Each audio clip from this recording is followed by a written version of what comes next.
Amateur Traveler is in its 20th year now, but can you imagine if I had people on the show who had never been to the destination, but had just read about it or seen a movie about it? That wouldn't make any sense at all, and you wouldn't listen. We all know how important it is to receive advice from people who know a destination to get the most authentic local experience. And a great option for experiencing this is Explore Worldwide and their authentic small group adventures, led by local tour leaders, perfect for solo travelers who want to meet like-minded people with a desire for adventure.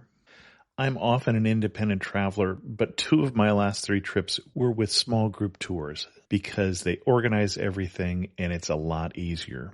If you want to recreate the tour I did to Malta, they have a Malta and Gozo Discovery Tour. I'm intrigued by one of their tours called A Taste of Sicily.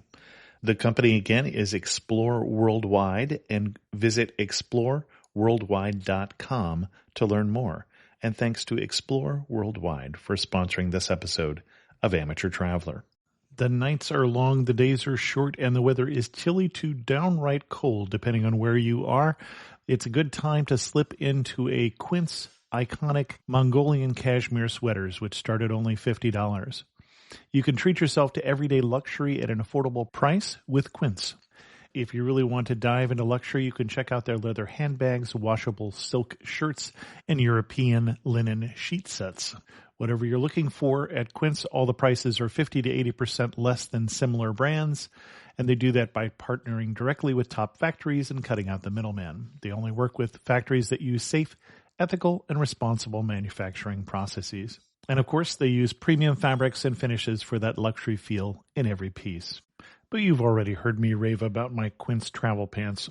Treat yourself this winter without the luxury price tag. Go to quince.com/traveler for 365-day returns plus free shipping on your order. That's QUINCE.com/traveler to get free shipping and 365-day returns. Quince.com/traveler, and thanks to Quince for sponsoring this episode of Amateur Traveler. Amateur Traveler Podcast, Episode 39.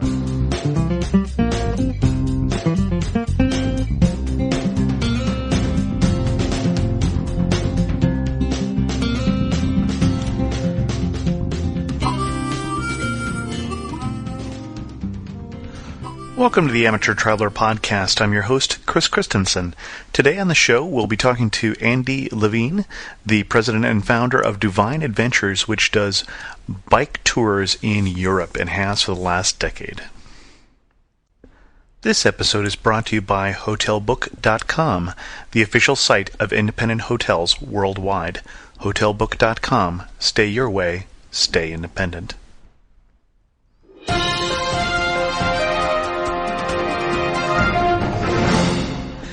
Today in the news section of the show, I have 3 stories for you. One you've probably already guessed, which is I do have my first sponsor. The second one is not exactly a news story, but it's news to me. There's a guidebook out for the country of Mulvania. And the New Yorker had this to say about the guidebook. The Republic of Mulvania, known as the birthplace of whooping cough and the Mulvanian sneezing hound, has been largely ignored by the backpacking set in its sweep through post-communist Europe. This may have something to do with the country's miserable landscape, miserable weather, miserable food, and miserable, surly populace. On the other hand, it may have something to do with the fact that Mulvania doesn't exist. In the format and page layout, this inspired send-up of a travel guide looks exactly like the real thing, and it displays an acute feel for all the cliches of the genre, including testimonials that instruct how to have an uncomfortable, authentic experience rather than a bland, westernized one. The nation's new national anthem is set to the tune of What a Feeling from the movie Flashdance. Useful phrases include the Mulvanian for please, thank you, may God send you a sturdy donkey, and what's that smell? So check that out. I have links to that in the show notes, as well as a link to another fictional country that they did a sequel to. The guidebook, I haven't read it, so I don't promise that you'll enjoy it, but I can tell you that the travel writer Bryson finds the book hilarious. The third story I have for you, if you happen to be in the market for a Volvo, then you might consider taking Volvo up on its current offer, which is if you buy a Volvo, they'll give you a free trip to Europe. That's right, if you buy a Volvo, and if you happen to be in market for one anyway, why not? They will throw in round-trip airfare on Scandinavian Airlines for 2 people, as well as other deals, including hotel deals and those sort of things. So check out links to that in the show notes at amateurtraveler.com. And no, I don't get any cut if you buy a Volvo through a link from the Amateur Traveler, but tell them I sent you anyway.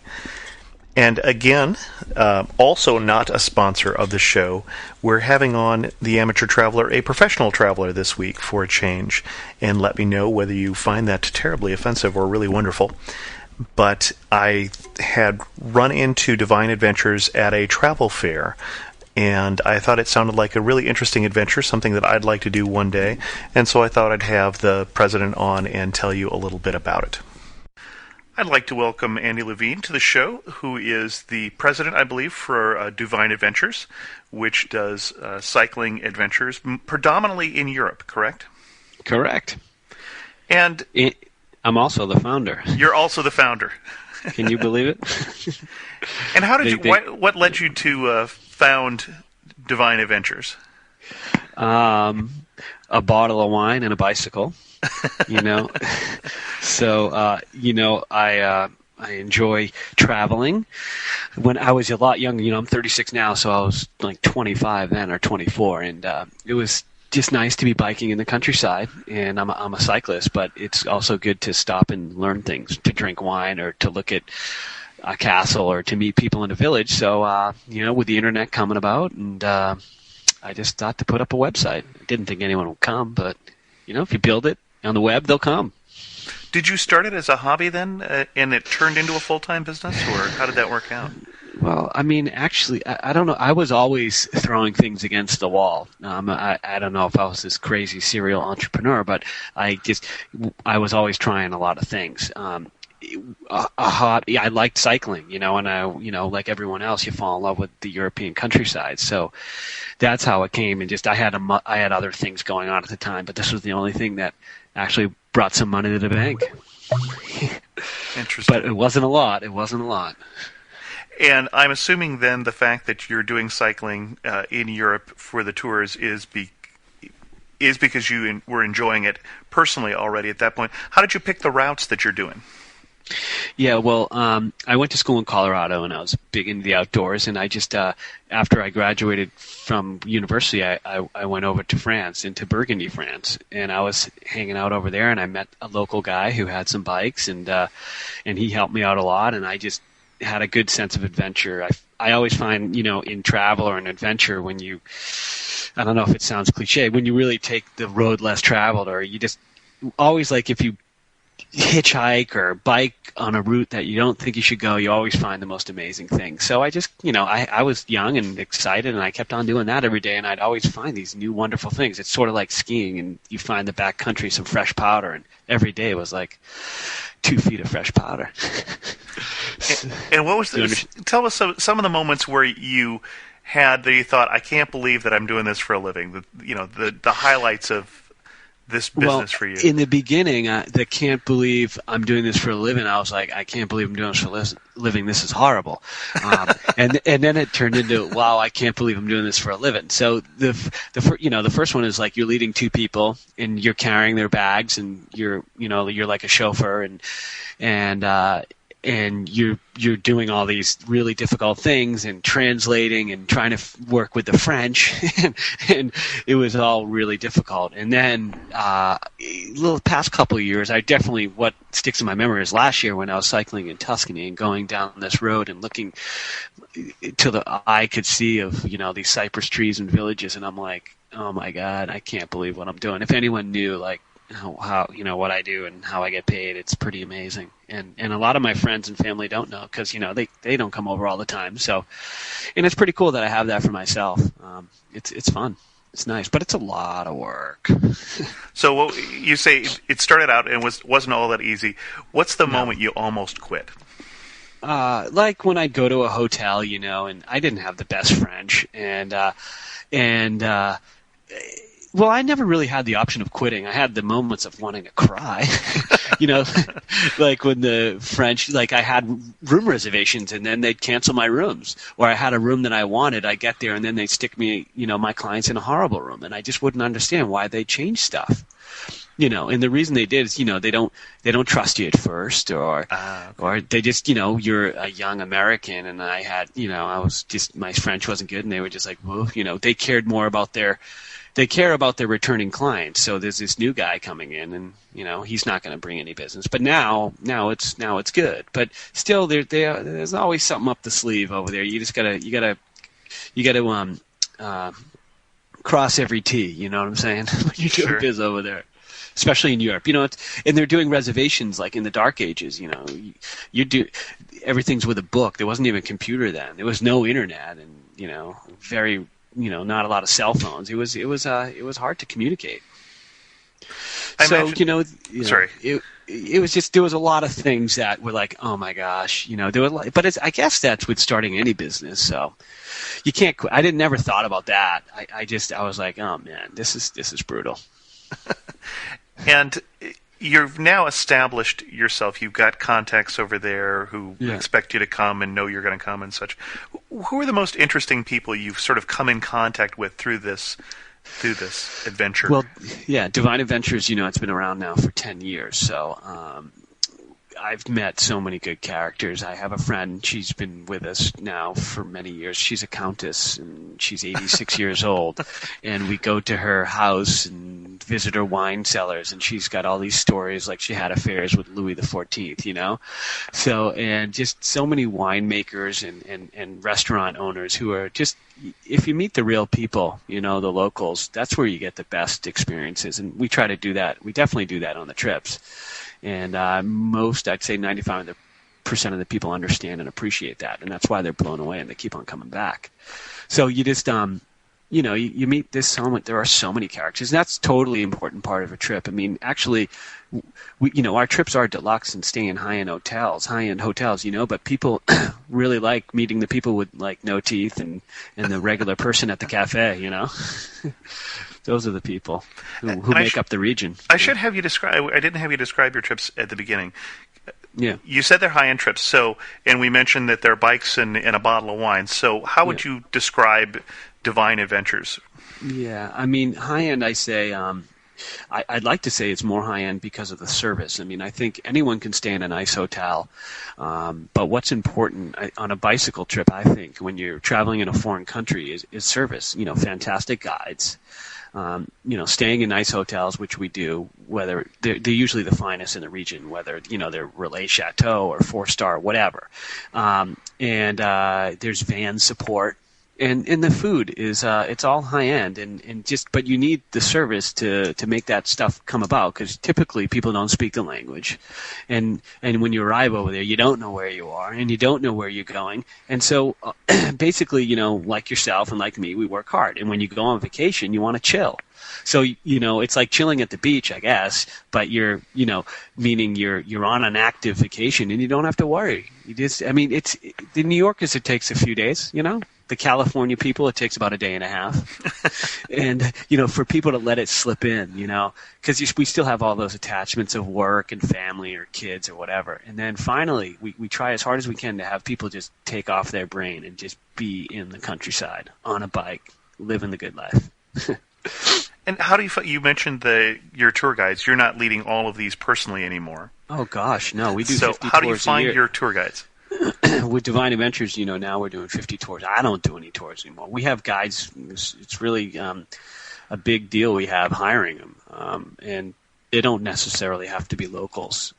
Typically, we don't have locals because the locals might not understand. They're good at, when you take them to their place, but for working 24 hours a day with our clientele, sometimes they don't have the stamina. So anyways, our guides are from all over, whether they're from France, Italy, Brazil, America, Canada. And so we find them, they apply. We don't go for anyone. They all apply on our website. And we interview, and we make sure that they're good people, and make sure that they're really into working hard. They don't just have to be bikers. We don't hire just bikers. They have to know wine. They have to have some class, and they have to be really good at customer service, and they have to actually be funny to boot. You got to be entertaining. It's a show.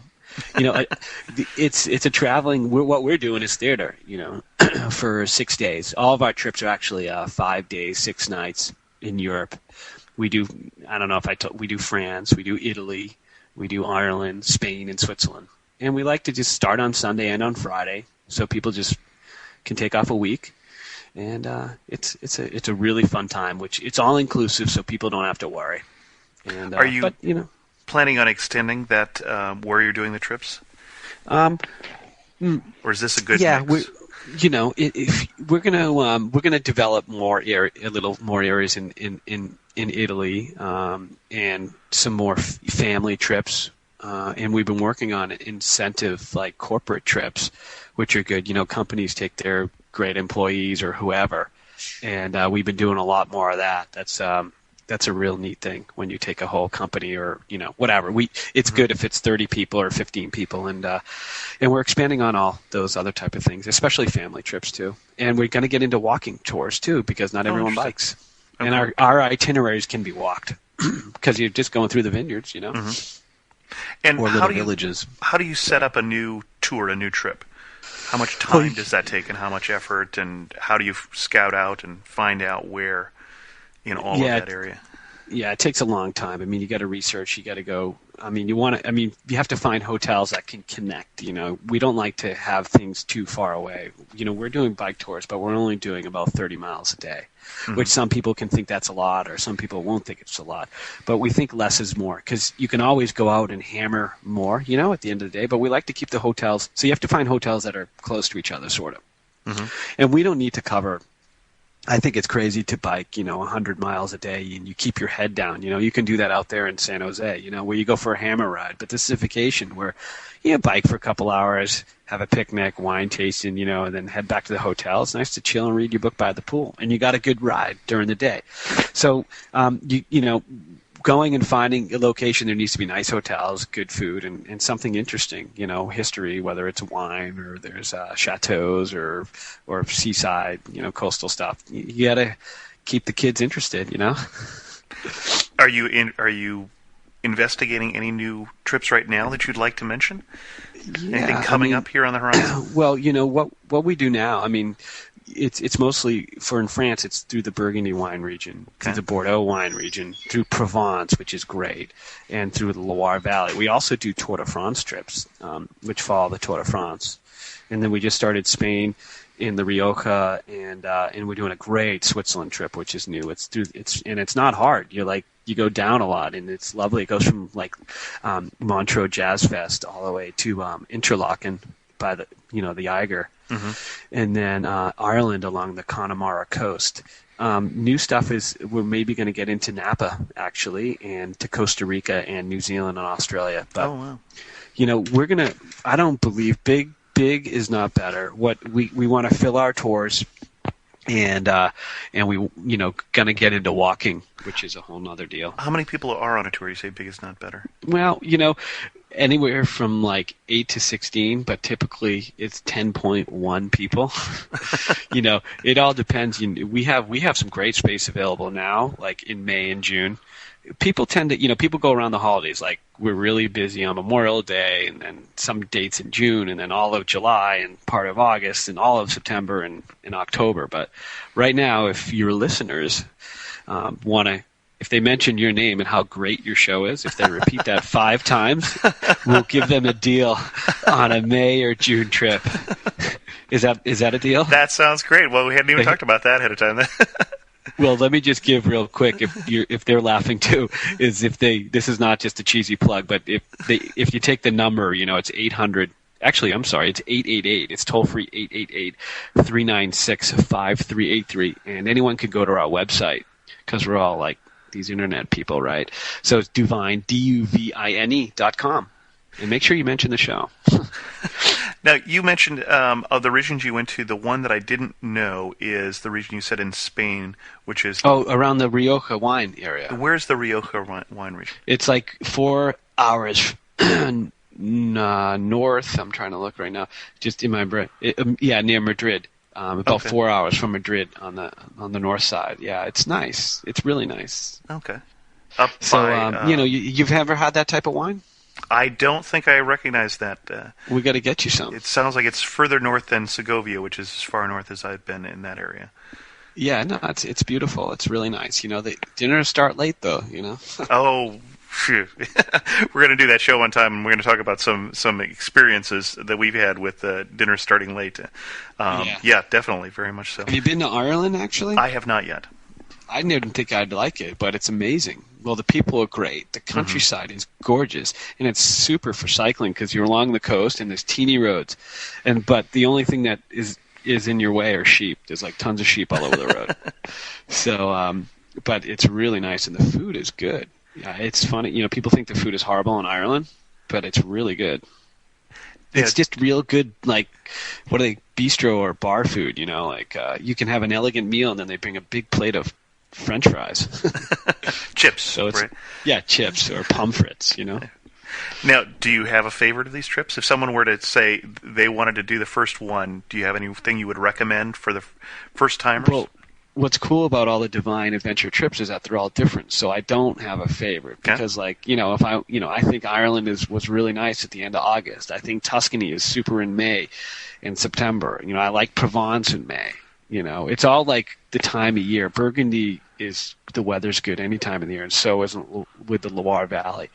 Bordeaux is great. With the wines, you can go there anytime. And Switzerland is like a July, August thing because the weather. So it's more for me on the weather, on like whether one's a favorite or whatnot. I mean, they're all the same deal. I mean, the DuVine concept is biking, drinking, eating, and sleeping. So it doesn't matter where you are. Now, so it's all good to me. The drinking and biking, does that always combine that well, or does the end of the day get a little more... It's nice. I mean, when you're on vacation, a little more difficult in terms of the biking there. Yeah, I mean, well, when we say drinking, I mean, if you're like in Bordeaux or Burgundy, you're tasting. And tasting consists of, putting it in your mouth, trying to act like a funny old wine person, twirling it around, spitting it out. But, you taste. And in Ireland, you have a nice Guinness. And then the Guinness is great out there. It's poured for it's 5 minutes. You do 3 pulls, with the tap. Mm-hmm. So it takes forever. And so you have a cocktail. It's fine. I mean, people ask that, but, I mean, you can drink and walk, so why can't you drink and bike? And if you, but it's not serious. It's not serious drinking. And you do have the van there just in case someone were to enjoy the wine a little too much at lunchtime. Yeah, I mean, if we we've been doing, like I said, for 10 years. We've never seen, people don't get crazy wasted. It's not a booze cruise here. Okay. But if there is the van, you're right. If someone needs it, or the van is always there if you need it because you've had one too many glasses of Grand Cru wine, or you just want to go back to the hotel. So that's a good service. I mean, it's nice for all types. I mean, if you want to go crazy hammer, you can do it like bike hard. But these aren't made for Lance Armstrong. I mean, I'd love to have Lance on a trip, but less is more. Vacation is good. Go nuts when you're home. See the countryside. Chill out. And you mentioned wanting to add more family trips. How is a family trip different from your regular trips? Well, you have to add more things for the kids. Okay. Seeing chateaus, or you need, keep kids active, and it's also good to separate them also from the parents during the trip, so the parents can enjoy themselves. And the meals are different, and just keeping the kids active, and also it's good because kids learn a lot too. It's not the typical. People really want to take their kids to Europe, so and we find that these people, the kids are really well behaved, and they like what they see. It's different though. I mean, if I was 9 years old, or actually we like it 10 and above, but we can take younger. Yeah, it's typically because for bicycling they don't, so they can bring the bikes for the kids, or we have small bicycles and stuff. So, and we don't make it as rigorous with biking, but it's still an adventure. But it's good. And I know you only promised me 15 minutes. I think we've gone a little over that. We could do a little bit more. Cool. to close off, what's your best memory from doing this? My best memory. Well, I'd have to say it's what just came to my mind when you said that is the people I've met. Whether they're the vendors over there or mostly our guests. I mean, some of my best friends are my guests right now, and I've met them all through doing this, and also the people that work for the company. Like I've met some great people, and they just seeing it evolve. So, but really the people I've met. I mean, just like I remember you sit at a restaurant and you're just laughing all night long. And so that's like meeting the people, and definitely like just cycling deep in the countryside. And when you're finally able to relax, I mean, there's no email around, and there's no BlackBerry ringing, and you see a little old car go by with an old lady with a flower dress, and you're like, oh, finally I'm gonna relax. God, we live too stressed back home, So those are good times. It always, like I said, it takes a couple days to kick in, and once it does, it's DuVine. So, well, I thank you very much, Andy, for being on the show. The one thing I have to say, though, is next time you see that Countess, I'm a little leery here about how old she is there, because Louis XIV was quite a long time ago, as I recall. I know. No, the Countess is great. She actually has a signed letter from the king. She has stories. I mean, well, that real quick. I mean, we've been going there for almost 10 years, and every single time I meet with her, there's a different story that I didn't hear. So either she's just like amazing storyteller, or I don't know where she comes up with these stories. She said she used to bike 25 kilometers to the grocery store back and forth every day. Uphill both ways? Uphill both ways, yeah, with wind both ways. Anyway, do you want me to give my web address again? Sure, why don't you give your web address again? We'll give you one last chance to do a plug here. Sweet. Well, it's DuVine Adventures is the company, and we're at DuVine.com, DuVine. And I can't wait to listen more to your show. And can you send this this podcast? I will send this podcast to you. Cool. Thanks very much for being on the show. Well, if anyone calls us, just say hello and say you mentioned the show, the greatest travel podcast show on earth. And I didn't pay him to say that, really. He didn't. Of course, he's also never heard it. So. Yeah, exactly. All right. Well, keep up the good work. Thanks for calling. Great. us. Thanks very much. Take you. Bye bye. Right, bye.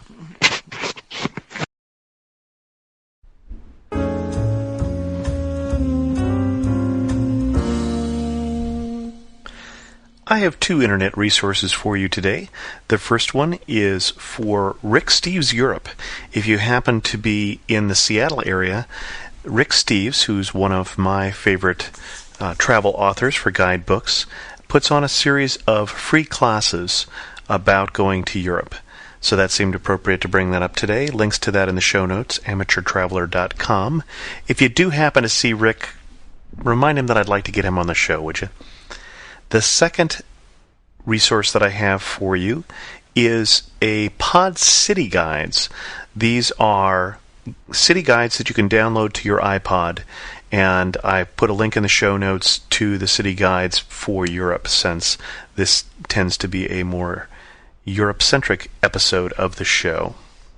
So check that out as well.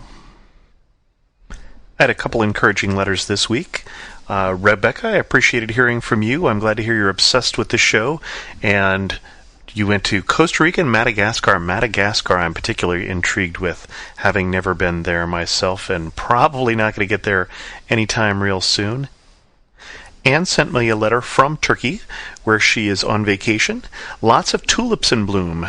Turkey is the home of the tulip, which I did not know. The Dutch got their first bulbs from Turkey. I've already talked to Anne about coming on the show when she gets back. I love it when people drop me a line. Remember, the email address again is host@amateurtraveler.com. Also, feel free to post things on the discussion board so everyone can see them. That's even better. So put your comments to this episode, your ideas for future episodes. I got some ideas about from Julie, I think, on the discussion board to do some more episodes about Europe. And I hope this one helps out there a little, Julie, and tell me more if you have other things in mind besides bike tours. And so please, post on the discussion board, link to me on your MySpace, tell your friends. Before ending the show, I have a song for you, and the song is called Girls on Bikes from GarageBand.com. And the group, Woody James.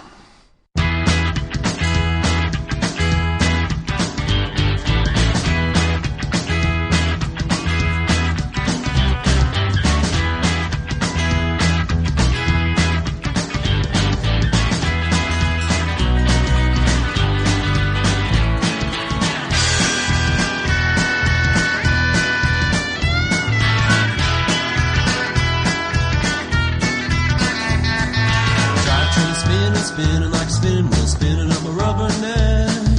Moving statue got me frozen where I'm standing as she sits correct. I am in a silent movie, she is not a damsel in distress. Yeah, she is singing and dinging on her ding bells, ringing in the strings of my heart. Intersection gives her yellow around the corner, then I fall apart. I contend there's nothing like the sunset setting off her ponytail. I'm talking about the girls on bikes. I'm talking about the girls on bikes. I'm talking about the girls on bikes because they're so sexy.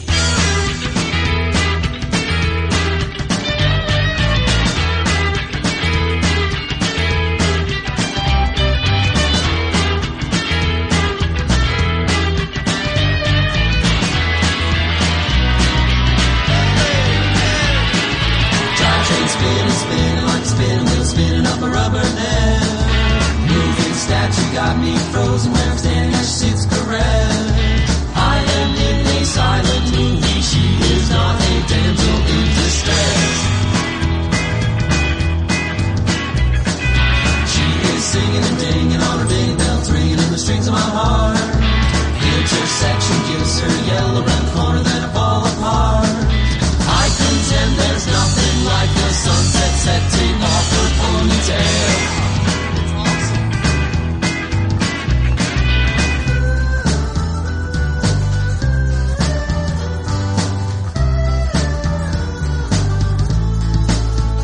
I'm talking about the girls on bikes. Talking about the girls on bikes. I'm talking about the girls on bikes because they're so sexy.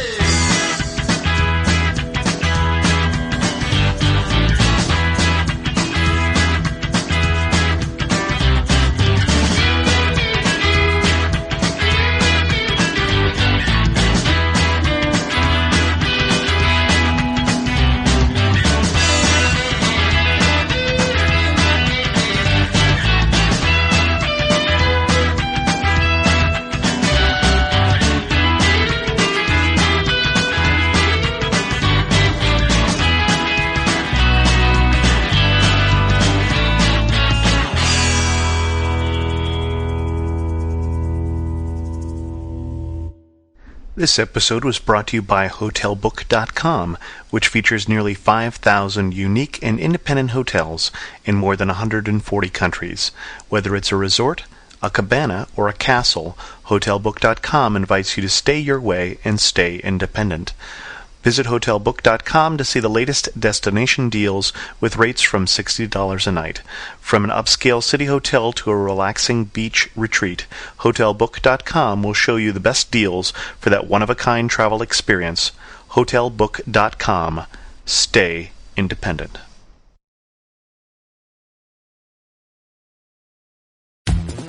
The best and the brightest, served up daily by the sharpest minds in content delivery, Podshow and Limelight.